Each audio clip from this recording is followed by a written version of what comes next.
2025 সালের ফেব্রুয়ারি মাসে পাকিস্তানের মাটিতে বসবে এবারে চ্যাম্পিয়ন ট্রফির আসর, যেখানে অংশ নেবে মোট 8টি দল। সবশেষ ওয়ানডে বিশ্বকাপের শীর্ষে 7 দল ও আয়োজক হিসেবে খেলবে পাকিস্তান, আর সেই দলগুলোর একটি বাংলাদেশও। টুর্নামেন্ট সামনে রেখে এবার টুর্নামেন্টের সূচি চূড়ান্ত করতে যাচ্ছে আয়োজক পাকিস্তান, যা ইতিমধ্যে ফাঁস হয়ে গেছে। যে কোনো টুর্নামেন্ট মাঠে গড়ানোর আগে গ্রুপ ও ম্যাচের সূচি প্রস্তাব করতে হয় আইসিসির কাছে, আর সেই প্রস্তাবিত সূচি এবার পাস হয়ে গেছে, যেখানে গ্রুপ এ তে আয়োজক পাকিস্তানের সঙ্গে আছে ভারত, নিউজিল্যান্ড ও বাংলাদেশ। অন্যদিকে গ্রুপ বি তে আছে ইংল্যান্ড, অস্ট্রেলিয়া ও আফগানিস্তান।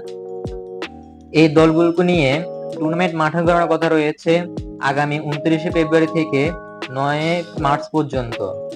ফাইনালের জন্য একদিন রিজার্ভ ডে রাখা হয়েছে 10 মার্চ। টুর্নামেন্টের ম্যাচগুলো হবে কারাচি ও লাহোরে।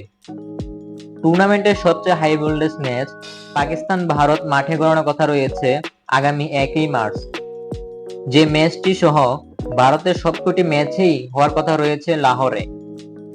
এর বাহিরে গ্রুপ পর্বের প্রস্তাবিত সূচিতে বাংলাদেশের ম্যাচগুলো হলো 20, 24 ও 27 ফেব্রুয়ারি। প্রস্তাবিত সূচিতে বাংলাদেশের প্রথম ম্যাচের প্রতিপক্ষ ভারত, যেখানে লাহোরে ভারতের বিপক্ষে মাঠে নামবে বাংলাদেশ। এরপর 24 ফেব্রুয়ারি স্বাগতিক পাকিস্তানের বিপক্ষে মাঠে খেলবে বাংলাদেশ। এরপর 27 ফেব্রুয়ারি নিউজিল্যান্ডের বিপক্ষে মুখোমুখি হবে বাংলাদেশ। এরকম নতুন নতুন ভিডিও পেতে আমাদের সঙ্গেই থাকুন। ধন্যবাদ।